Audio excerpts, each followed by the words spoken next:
Bismillah, Assalamualaikum warahmatullahi wabarakatuh. Alhamdulillah, wassalatu wassalam ala rasulillah wa ala alihi wa sahbihi wa wala. Amma ba'd, bapak-bapak dan ibu wali murid anak emas yang dimuliakan oleh Allah. Sebentar lagi kita memasuki Ramadan 1442 Hijriah, yang mana tentunya perlu persiapan-persiapan. Oleh karenanya, kita dituntut untuk sedikit belajar tentang ibadah puasa. Puasa sebagai rukun Islam yang keempat dari 5 rukun Islam yang ditetapkan oleh Allah kepada kita semua. Rukun itu ibarat tiang yang harus ada kita tegakkan. Rukun bila mana hilang, maka dia akan mereng atau akan roboh di dalam satu bangunan. Oleh karenanya, Bapak dan Ibu wali murid anak emas yang dimuliakan oleh Allah, kita wajib menegakkan rukun tersebut agar sempurna keislaman kita ini. Insya Allah kita akan belajar sedikit tentang ayat-ayat puasa yang Allah turunkan kepada kita hampir sempurna seluruhnya di dalam surah Al-Baqarah dari ayat 183 sampai 188. Dan kita mudah-mudahan diberikan kesempatan oleh Allah untuk belajar ayat-ayat tersebut. Nah, salawat salam kita limpahkan kepada junjungan Nabi kita, Nabi Muhammad SAW, beserta keluarga beliau, kaum kerabatnya, serta sahabat-sahabatnya. Allah berfirman, A'udzubillahi minasyaitonir rajim. Ya ayyuhalladzina amanu kutiba alaikumusiyam kama kutiba alal ladzina min qablikum la'allakum tattaqun. Wahai orang-orang yang beriman, diwajibkan kepada kalian untuk berpuasa sebagaimana diwajibkan kepada umat-umat sebelum kalian. Tujuannya tidak lain agar kalian itu bertakwa.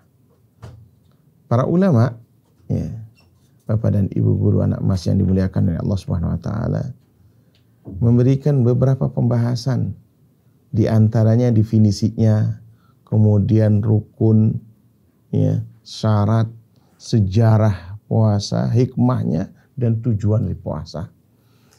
Jadi yang pertama pembahasan tentang definisinya. Apa yang dimaksud dengan puasa ini? Secara bahasa puasa berarti menahan, al-imsak, al-imsak. Kemudian secara agama, ini perlu kita ketahui, ikhwah sekalian, karena definisi di dalam istilah-istilah agama ini diberikan batasan-batasannya oleh ulama yang diambil dari Al-Quran maupun hadis. Maka kata para ulama, yang namanya puasa atau bahasa Arabnya as-saum, yaitu at-ta'abbud lillahi subhanahu wa ta'ala, beribadah kepada Allah subhanahu wa ta'ala, yaitu bil imsak anil akli wasyurbi, menahan diri dari makan dan minum, wasairil mufattirat, dan seluruh hal-hal yang membatalkan puasa tersebut, min tulu'il fajri ila ghurubis syamsi, dari terbitnya fajar sampai terbenamnya matahari. Jadi diberikan definisi ini agar dibatasi pembahasannya. dan juga tidak melebar. Tidak melebar. Bapak dan Ibu yang dimuliakan oleh Allah Subhanahu wa taala. Ya. Tentu beribadah kepada Allah Subhanahu wa taala tujuan diciptakannya kita semua. Wa ma khalaqtul jinna wal insa illa liya'budun, kata Allah Subhanahu wa taala. Tidaklah aku ciptakan jin dan manusia kecuali hanya untuk beribadah kepadaku. Kemudian ibadah kepada Allah Subhanahu wa taala di samping rukun Islam yang 5, ya, ada seluruh rutinitas kita kalau kita niatkan karena Allah Subhanahu wa taala juga merupakan ibadah. Ini enaknya ya, agama Islam. Tinggal diniatkan karena Allah, rutinitas kita itu, maka dia bernilai ibadah. Nah, puasa termasuk salah satu bentuk ibadah ya, pada Allah Subhanahu wa taala. Menahan diri dari seluruh yang membatalkan. Nanti insya Allah kita akan bahas apa saja yang membatalkan puasa ini. Dari terbitnya fajar ya, sampai terbenamnya matahari, yaitu dari ya, adzan subuh ya, sampai nanti adzan maghrib. Nah, ini tentang definisinya ini. Lalu ya, yang dikatakan al-imsak di sini, menahan. Ini ada dua bagian di diri kita ini, ada jasmani dan ada rohani. Ya. Jasmani yang berhubungan dengan hal-hal yang nampak, yang zahir. Sedang rohani semua yang berhubungan dengan yang batin, yang tidak nampak. Jasmani, maka di antaranya ialah makan, minum, dan jima atau hubungan suami istri. Ini kita dilarang untuk kita lakukan dari adzan subuh sampai maghrib. Ya, dilarang melakukan hal ini. Kemudian yang berhubungan dengan rohani, yaitu misalnya marah, mencaci, dan ghibah misalnya. Ya, atau seluruh hal-hal yang merusak pahala puasa. Dia memang tidak membatalkan puasa, akan tapi mengurangi ya pahala puasa tersebut. Maka Bapak dan Ibu, ketika kita diperintah oleh Allah untuk melakukan ibadah puasa, bukan hanya jasmani saja yang beribadah puasa, akan tapi rohani kita ini. Oleh sebab itu jauhi segala bentuk hal-hal yang mengurangi nilai ibadah puasa tersebut. Kata Rasulullah SAW, asyam junnah. Puasa itu adalah perisai. Ya. Idza kana yaum saumu ahadikum. Ya, ketika seseorang ya beribadah puasa, fala yarfus wala yashab, maka ya dia tidak boleh berkata yang kotor, yang tidak menyenangkan, mencaci maki, melaknat dan sebagainya. Dan wala yashab, dan jangan berteriak-teriak. Ya. Kemudian ya, fa in sabahu ahadun ya au qatalahu, ya, kalau seandainya ada orang yang memancing kemarahan ya kepadanya atau mengajak kelahinya, maka falyakul inni ya imru'un sha'imun, katakan saya ini sedang berpuasa. Bapak dan Ibu yang dimuliakan oleh Allah Subhanahu wa taala. Ini pentingnya ilmu sebelum kita melakukan ya amalan. Makanya kata Imam Bukhari, al-ilmu ya qabla al-qauli wal amali. Kita disuruh belajar dulu sebelum mengucapkan atau mengamalkan sesuatu. Agar apa? Agar kualitas ibadah kita itu maksimal. Mendapatkan pahala yang tinggi.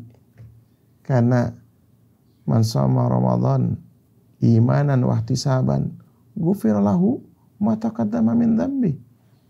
Kata Rasulullah SAW, siapa yang puasa Ramadan benar-benar karena ingin meningkatkan kualitas keimanannya dan dia berharap pahala yang maksimal dari Allah Subhanahu wa taala, maka insya Allah ya seluruh dosa-dosanya akan diampuni oleh Allah Subhanahu wa taala. Jadi itu yang harus kita fahami, belajar dulu, insya Allah kita akan mendapatkan ibadah tersebut secara maksimal. Ini yang pertama, pembahasan tentang definisi. Yang kedua, tentang rukun daripada ibadah puasa. Ya, di samping rukun Islam yang besar itu, kemudian setiap ibadah itu mempunyai rukun-rukun juga. Ya, apa rukun-rukunnya? Yaitu kata ulama, itu pertama, ya, rukunnya adalah menahan, yaitu al-imsak, ya, menahan, ya, dari ya, makan dan minum tadi, serta hubungan suami istri, kemudian ya dari hal-hal yang merusaknya ibadah puasa, dari terbitnya fajar sampai ya terbenamnya matahari. Ulama ketika memberikan definisi, Bapak dan Ibu, tidak hanya hasil pemikiran mereka semata, akan tapi selalu berdalil, karena agama Islam itu agama dalil. Nggak boleh hanya direnungkan lalu disimpulkan saya kira, saya pikir, ini namanya sakir, ya. Tapi harus apa dalilnya? Dalilnya Allah sebutkan nanti di surah Al-Baqarah ayat 187.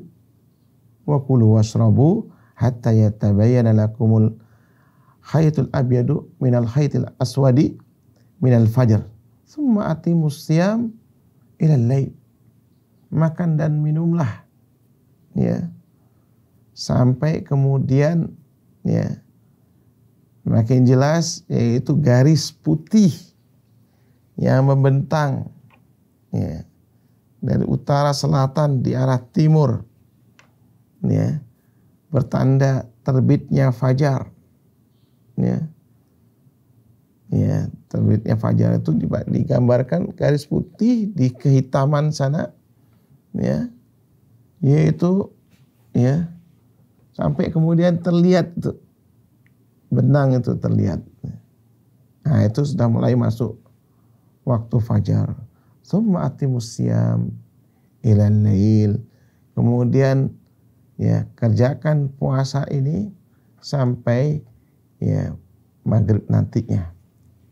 Nah, ini rukun yang pertama. Rukun yang kedua ya yaitu waktu awal dan waktu akhir. Ya. Waktu awal dan waktu akhir ya dari ibadah puasa ini. Tadi menahan, ini yang sekarang adalah waktu awal dan waktu akhir. Tadi sudah kita jelaskan, yaitu terbitnya fajar sampai ya terbenamnya matahari.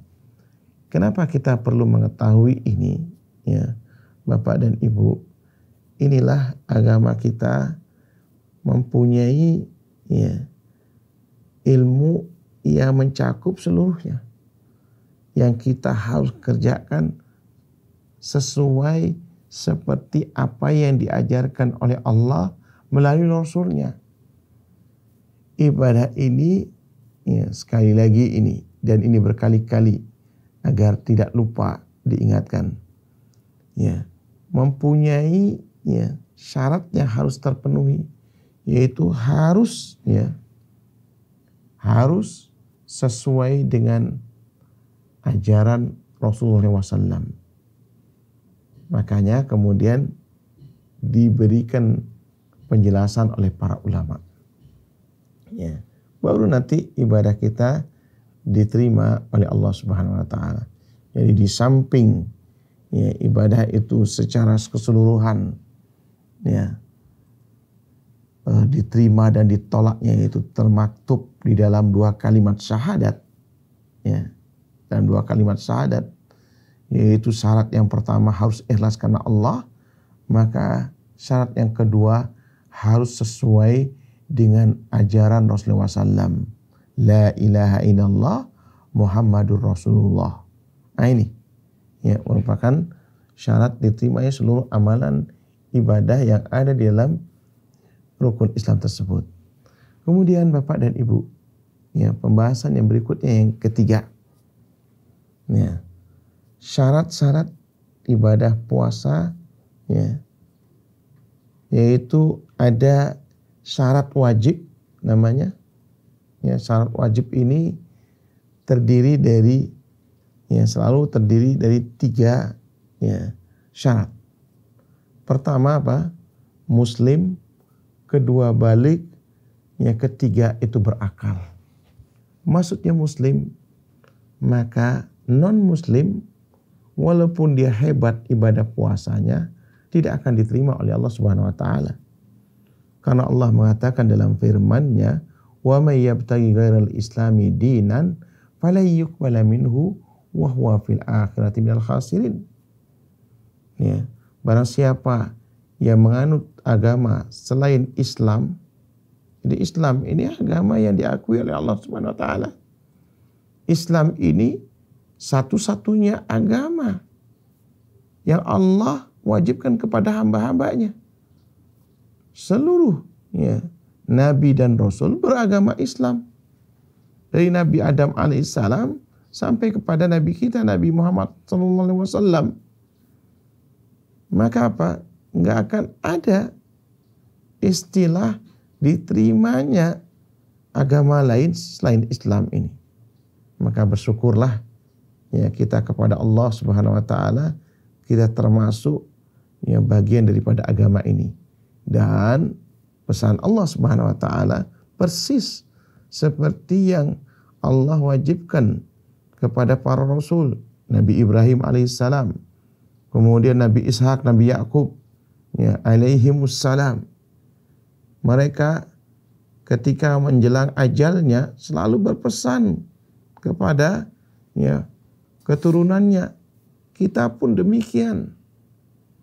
Yaitu kata Allah, "Ya ayyuhalladzina amanu taqullaha haqqa tuqatih wa la tamutunna illa wa antum muslimun." Wahai orang-orang yang beriman, ya bertakwalah kalian kepada Allah dengan sebenar-benar takwa dan jangan kalian mati kecuali dalam keadaan beragama Islam. Jadi ini syarat yang pertama, syarat yang wajib nih muslim. Kalau tidak akan fala yuqbala minhu wa huwa fil akhirati minal khasirin. Enggak akan pernah diterima oleh Allah Subhanahu wa taala dan dia di akhirat nanti menjadi orang yang rugi. Kemudian yang kedua ya, yaitu baligh ya. Baligh ya. Tandanya adalah ya, tanda baliknya yaitu pertama kalau anak-anak laki-laki biasanya ya kelas 1 SMP dia ya, yaitu mimpi basah. Mimpi basah. Ya. Dalam keadaan sadar atau dalam saat mimpi juga. Ya, mimpi basah ya ihtilam itu ya. Mohon maaf ini barangkali dia terpengaruh dengan temannya sampai onani nih. Kalau dia sudah keluar mani ya, maka dia sudah balik dia. Kemudian tumbuhnya bulu kemaluan. Ya. Misal dia tidak mimpi, tapi tumbuhnya bulu kemaluan. Kemudian ya, kalau wanita, 2 tanda yang khusus pada wanita adalah haid. Ya, haid. Nah, kalau anak wanita ini, anak kita yang perempuan biasanya kelas 4. Ya. Kelas 4 sudah mulai dia haid. Ya. Atau ya, dia hamil. Ya, ini sebagai tanda balik nih. Bapak dan Ibu, ini yang harus diperhatikan ini. Begitu anak itu balik ini, maka dia dihukum sebagai orang dewasa. Ya, jangan dihukumi anak-anak. Ya, sebab apa? Apa yang dia lakukan, nah, dia akan mendapatkan pahala. Ya, mendapatkan pahala. Ya, setiap perintah yang dia kerjakan, dia akan mendapatkan pahala. Dan sebaliknya, setiap larangan, misalnya dia meninggalkan kewajiban sholatnya misalnya, atau ya melakukan yang dilarang oleh Allah Subhanahu Wa Taala, maka dia berdosa. Nah, maka dia berdosa. Maka jangan dianggap ya ketika nanti ini bulan Ramadan, enggak apa-apalah anak saya masih SD. Masih SD kalau ya anak perempuan itu insya Allah sudah balik dia. Jangan dibiarkan. Ya, harus sudah mulai ya, dilatih dari minimal tuh paling lambat itu kelas 1 SD sudah tuh lambat sekali dah pelatihan. Kalau bisa mulai TK. Misalnya TK kecil diajak sahur. Nanti dilatih dia ya sampai misalnya jam 7 pagi ya. Udah buka nanti ayo ini apa namanya puasa lagi ya. Semampunya sekuatnya. Ya, semampunya sekuatnya. Kemudian begitu TK besar dia ajak dia sampai jam 9. Atau kemudian kalau sudah dia sanggup lagi sampai duhur. Ya, dikenal dengan puasa beduk namanya. Beduk duhur. Nanti lanjutkan lagi, bukan kemudian makan, lanjutkan lagi. Begitu dia masuk kelas 1 SD, sudah mulai dia.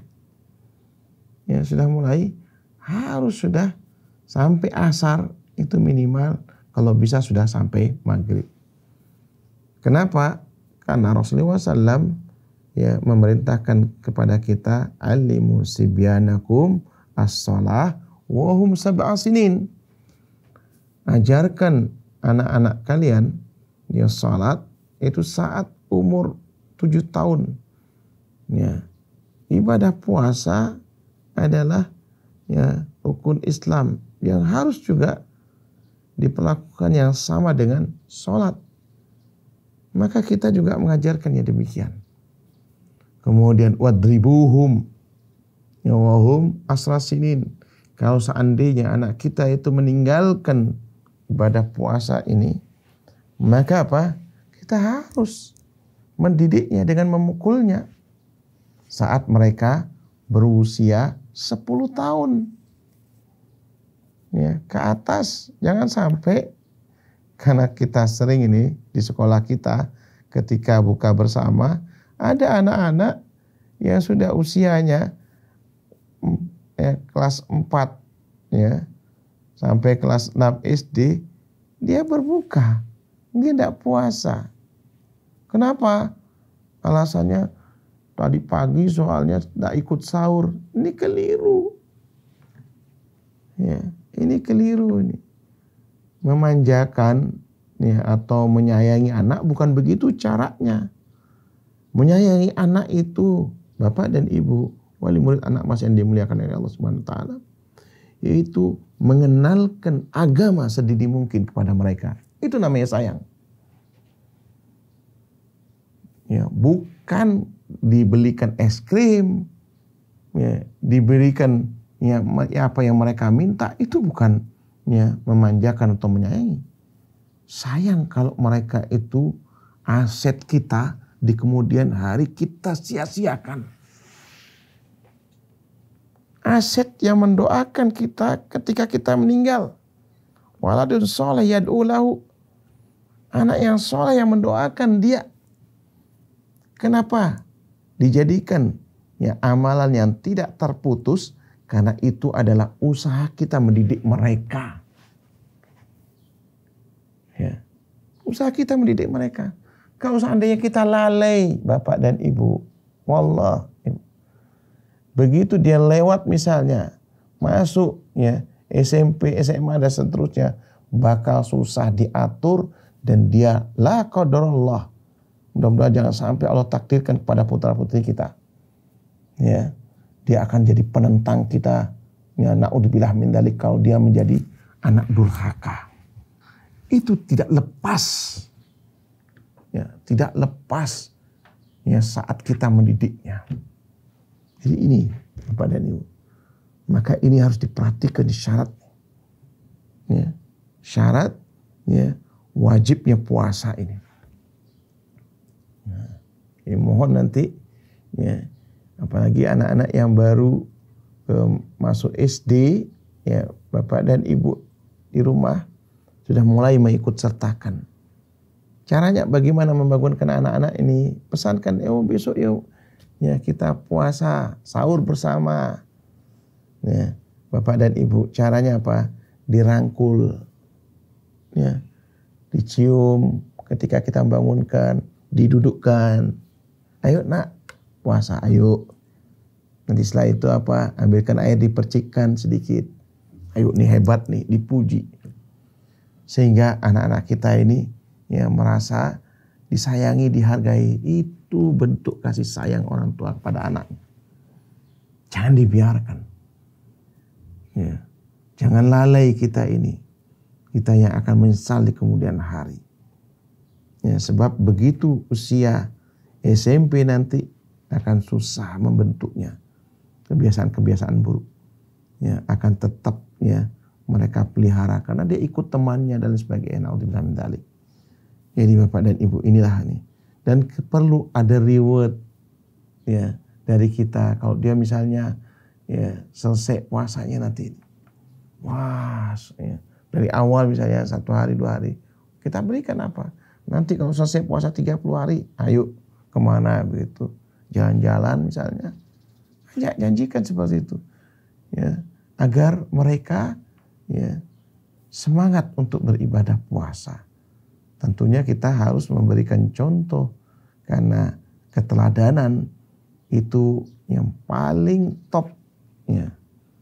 Paling top untuk di dalam dunia pendidikan. Makanya bahasa Allah ya kepada kita tentang Rasulullah SAW, laqad kana lakum fi Rasulillah uswatun hasanah. Ya, telah ada pada diri Rasulullah SAW ya teladan yang baik buat kalian. Rasulullah SAW memberikan contoh ya kepada kita. Maka kita pun memberikan contoh kepada keluarga kita dan kepada keturunan kita ini. Nah itu ya. Kemudian ya yang ketiga berakal, tentu ya orang gila nggak masuk di dalamnya. Ya. Dan ada yang sibhul majnun, yang mirip seperti orang gila.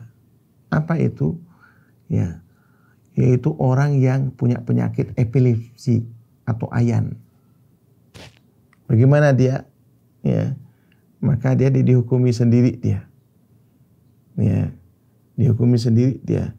Maka ketika dia ya ayan, ya kumat atau epilepsinya itu kumat, dia bisa batal puasanya. Dia batal puasanya. Nah, dia kadang-kadang ini tidak disadari oleh dirinya. Nah, dia disadari dirinya.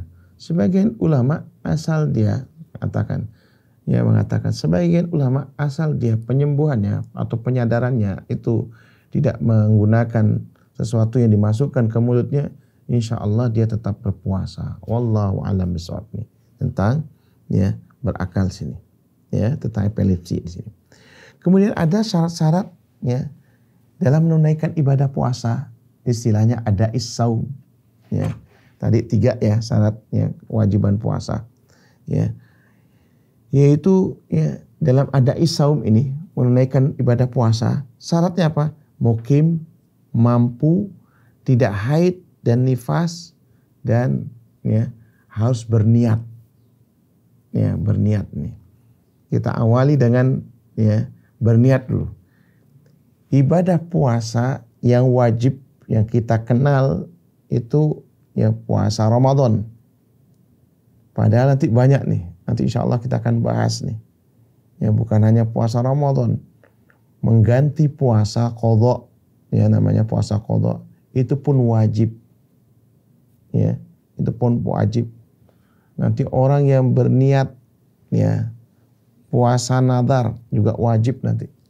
Atau nadar dengan berniat puasa. Ya, nadarnya dengan puasa itu adalah puasa wajib. Ya, kemudian juga ya orang yang membayar kafaroh, ya kafaroh, ya kafaroh itu artinya hukuman-hukuman yang dia ingin bertobat, maka diantaranya ada ya puasa 2 bulan berturut-turut misalnya, 2 bulan berturut-turut. Nanti insya Allah kita akan bahas tersendiri.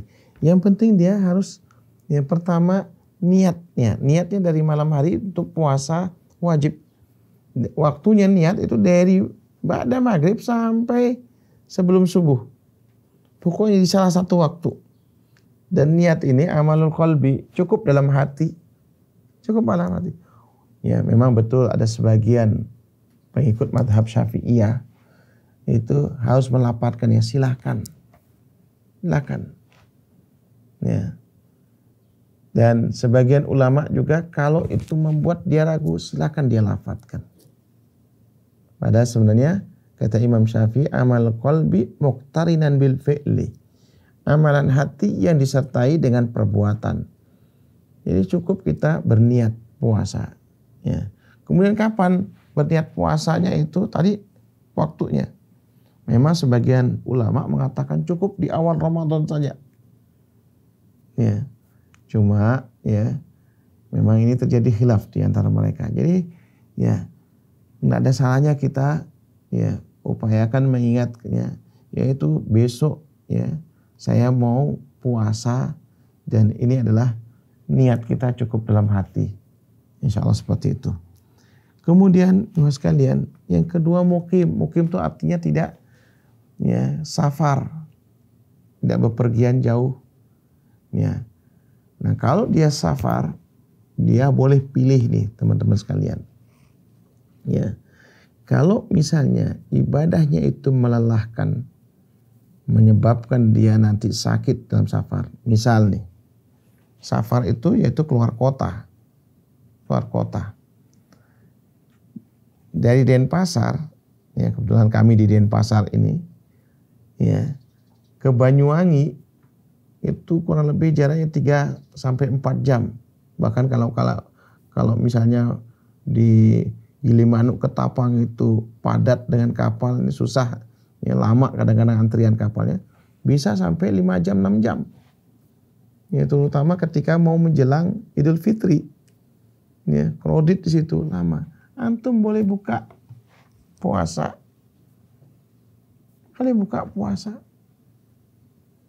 Ya. Begitu juga ya ini tadi tuh syarat menunaikan ibadah puasa itu harus mukim. Berarti kalau safar itu boleh berbuka, boleh pilih. Ya, kalau itu memayahkan. Kalau seandainya antum dari sini dari Denpasar ke Jakarta naik pesawat kan cuma 1,5 jam. Antum juga boleh pilih mau berbuka atau mau puasa, silakan. Tapi ya biasanya sebagian besar orang memilih puasa. Kenapa? Karena tidak capek. Terus lalu ya nanti kalau membayar hutang puasa orang lain pada berbuka, kita sendiri puasa kewajiban. Berat. Makanya lebih baik dia mengambil ya yaitu ibadah puasanya. Ya, daripada dia berbuka. Nah ini Bapak dan Ibu ya wali murid anak emas yang dimuliakan oleh Allah Subhanahu wa taala. Kemudian ya mampu. Ya, yang ketiga syarat daripada menunaikan ibadah puasa mampu. Berarti apa? Ada yang tidak mampu. Iya. Manula misalnya, manusia lanjut usia misalnya. Dia kalau tidak mampu ya, maka dia boleh ganti dengan ya dengan fidyah. Ya, orang tua kita umurnya sudah ya pikun misalnya, Allah ya, mudah-mudahan tidak pikun kita, orang-orang tua kita ini.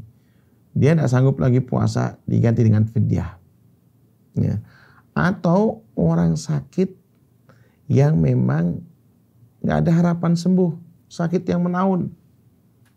Dia kalau puasa malah kemudian memberatkan dirinya, maka dia boleh mengganti dengan fidyah. Nah ini. Kemudian yang berikutnya syarat ya untuk menunaikan ibadah puasa ini tidak haid dan nifas. Ini khusus bagi wanita.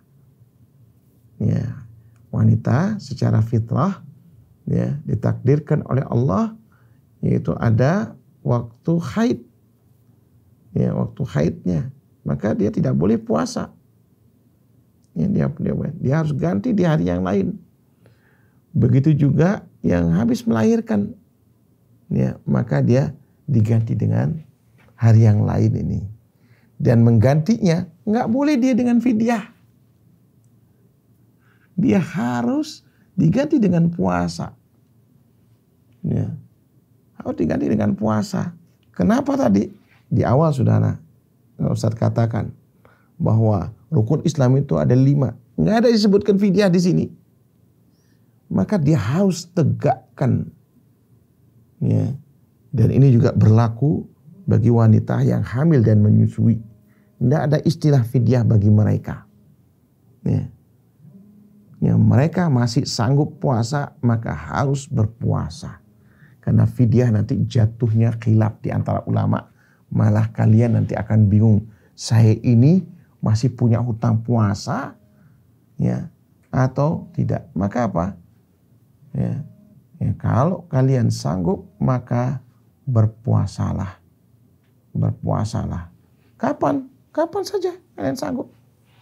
Masa puasanya, hutang puasanya cuma 5 hari. Oleh Allah kemudian ada 354 hari.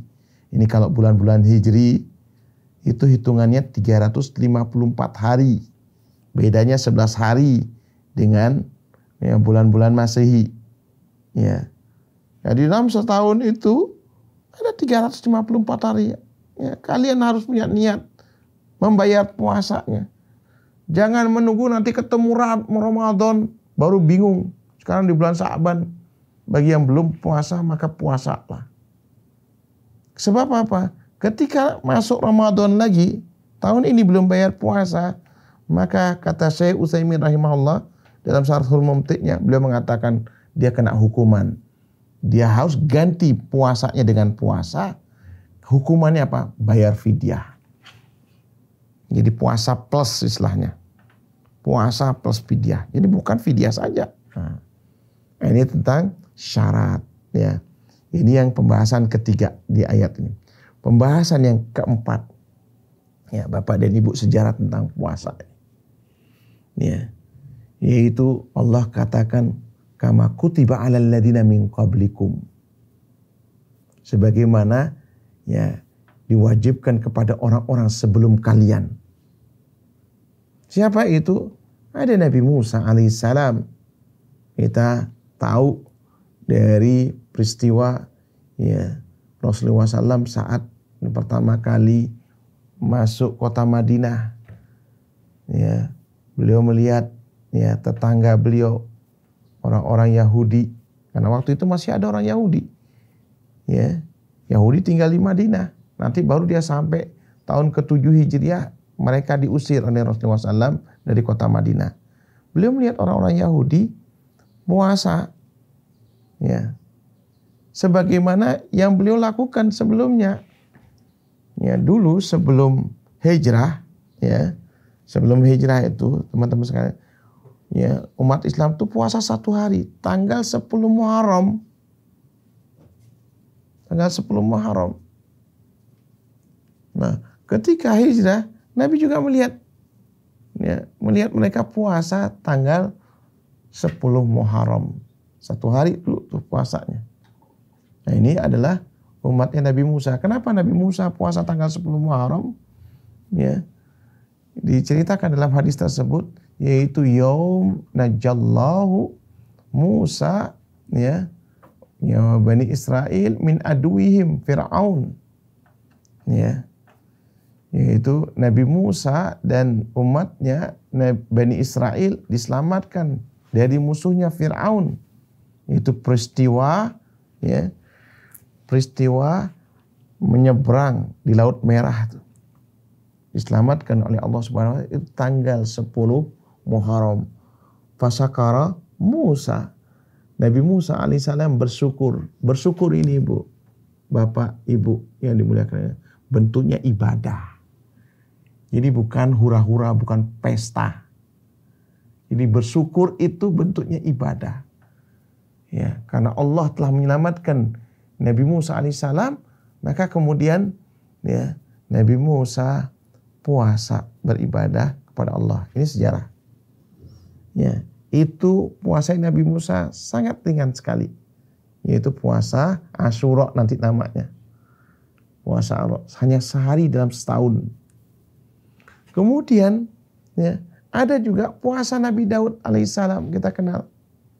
Puasanya seling sehari, ya, dalam setahun. Ini yang paling banyak. Ya, selang-seling berarti kalau 354, ya, hari dalam setahun dibagi 2 itu, ya, berarti 170, ya, berapa itu? 177, ya, 177 hari. Kalau 354 dalam setahun itu hitungannya, maka 177 hari, ya, Nabi Daud puasa dalam setahun. Ini sangat berat. Alhamdulillah, ya, agamanya Nabi kita Nabi Muhammad SAW dimasuk tahun kedua Hijriah. Jadi setahun setelah di Madinah, ya, turunlah, ya, ibadah puasa ini sebagai kewajiban kaum muslimin, yaitu 30 hari selama bulan Ramadan atau 29 hari. Ini sangat, ya, di tengah-tengah, tidak terlalu ringan dan tidak terlalu berat. Ini sejarahnya. Kemudian berikutnya yaitu tentang hikmah puasa, yang kelima pembahasannya. Apa hikmahnya puasa?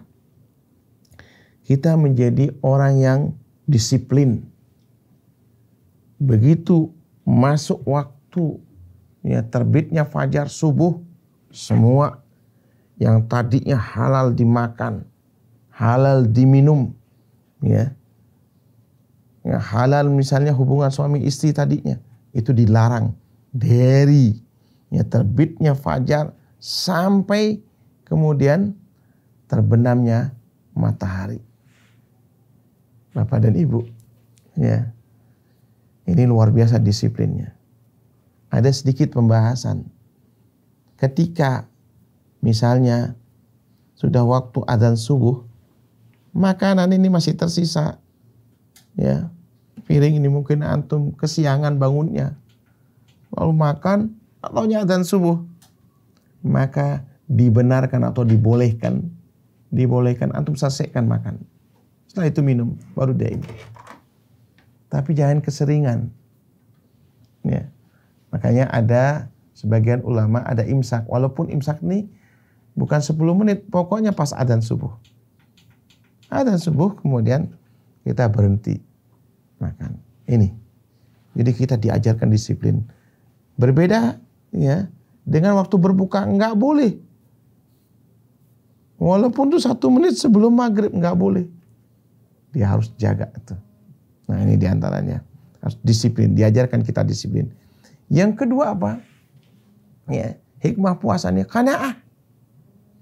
Kita bakal menerima apa adanya. Ya. Apa yang karuniai oleh Allah kepada kita, insya Allah kita akan terima. Seperti itu Bapak dan Ibu. Ya. Yang ketiga, kita berempati. Oh, beginilah rasanya orang yang tidak makan, tidak minum. Kita hanya dari pagi sampai, ya, sore. Berapa banyak orang di sekitar kita orang-orang fuqara dan masakin, mereka mungkin makan 2 hari sekali, bahkan mungkin ada yang seminggu sekali. Jadi diajarkan ya kita ini berempati. Makanya kenapa di ujung Ramadan kita dianjurkan zakat fitrah. Setelah kita merasakan bagaimana kita lapar, ya, lalu kita berempati, tuh rasanya orang lapar, ya, banyak tetangga kalian tidak makan, tidak disuruh Allah untuk berzakat fitrah. Barangkali ya zakat juga artinya membersihkan hal-hal yang kotor di dalam ibadah kita. Barangkali kita pernah marah sama anak istri kita, ya, pernah barangkali ghibah selama puasa. Zakat itu artinya mensucikan, dibersihkan kotoran-kotoran tersebut, agar kita keluar dari Ramadan ini ya bersih sempurna ibadah puasa kita ini. Nah ini kepada ini. Kemudian jujur, ya, hikmahnya yang lain. Jujur, nggak ada satupun ya yang mengetahui ya ketika kita berpuasa, nggak ada satupun kecuali Allah dan diri kita. Kalau seandainya antum masuk ke dapur, nggak ada yang tahu antum ngopi di rumah. Tetangga antum, ya, nggak ada yang tahu. Bahkan barangkali orang di rumah antum tidak ada yang, apalagi antum pura-pura, ya, lemes, padahal makan, kenyang. Ya, maka ibadah puasa ini termasuk ibadah sirriyah, ibadah rahasia. Nggak ada yang tahu, ya, kecuali dirinya dan Allah Subhanahu wa Ta'ala. Bahkan kalau antum misalnya berwudu di tempat wudu, ya, ada teman sebelah antum kumur-kumur, yang sebagian antum telan, nggak ada, teman antum nggak tahu. Yang tahu hanya diri antum dan Allah Subhanahu wa Ta'ala. Makanya kalau antum penipu, nggak ada yang antum tipu kecuali apa? Kecuali Allah dan diri antum sendiri. Coba rasakan bagaimana kalau seandainya antum ditipu orang lain. Antum mangkelnya luar biasa. Anehnya antum biasa-biasa saja menipu diri sendiri. Makanya ibadah puasa ini teman-teman sekalian mengajarkan kepada kita untuk jujur. Kemudian yang berikutnya, hikmahnya apa? Malu. Ya, malu kalau seandainya kita ini tidak sanggup ibadah puasa. Ya. Lalu yang terakhir daripada pembahasan ya surah Al-Baqarah ayat 183 ini, apa di antara tujuan ibadah puasa ini tidak lain ialah bertakwa kepada Allah Subhanahu wa Ta'ala, mendidik ketaatan kita, ketundukan kita.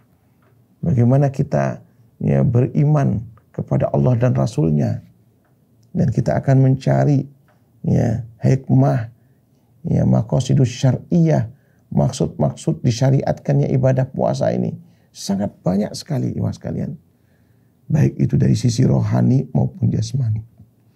Dari sisi rohani yaitu meningkatkan ketakwaan kita kepada Allah Subhanahu wa Ta'ala, karena kita merasa ya selalu diawasi oleh Allah Subhanahu wa Ta'ala. Tidak ada tempat bersembunyi di kolong langit ini. Ya. Kemudian di ayat berikutnya nanti ya sampai ayat 188 yaitu ya tujuannya yaitu bersyukur kepada Allah Subhanahu wa Ta'ala. Alhamdulillah kita diberikan karunia rezeki oleh Allah yang cukup. Tetangga kita barangkali ya yaitu musibah, nggak punya makanan. Bahkan juga barangkali di negara lain ya mereka kelaparan. Naudzubillah min dzalik. Kemudian apa? Juga hikmah yang lain adalah pendidikan untuk diri kita dan keluarga kita. Kita berbuka bersama keluarga. Ya, Masya Allah, kadang-kadang kita di masjid bersama tetangga kita. Ya, yaitu memunculkan kasih sayang di antara keluarga kita, di masyarakat kita, saling berempati, silaturahim, dan ini insya Allah ya silaturahim ini akan mempererat ukhuwah Islamiyah kita, uhwah watoniyah kita, uhwah basyariyah kita. Ya, itu dengan cara yaitu bersyukur kepada Allah Subhanahu wa taala. Nah, ini teman-teman sekalian, Bapak dan Ibu wali murid yang dimuliakan oleh Allah Subhanahu wa taala. Mudah-mudahan ya tafsir Al-Baqarah ayat 183 ini ya memberikan pengetahuan ya kepada kita tentang serba-serbi ibadah puasa. Semoga ya kita memahami ini, kita melaksanakannya. Mudah-mudahan amal ibadah kita diterima oleh Allah Subhanahu wa taala dan Allah memberikan pahalanya kepada kita serta memasukkan kita ke surganya dan menyelamatkan diri kita daripada nerakanya. Demikian barangkali, subhanakallahumma wa bihamdika asyhadu an la ilaha illa anta astaghfiruka wa atubu ilaik. Assalamualaikum warahmatullahi wabarakatuh.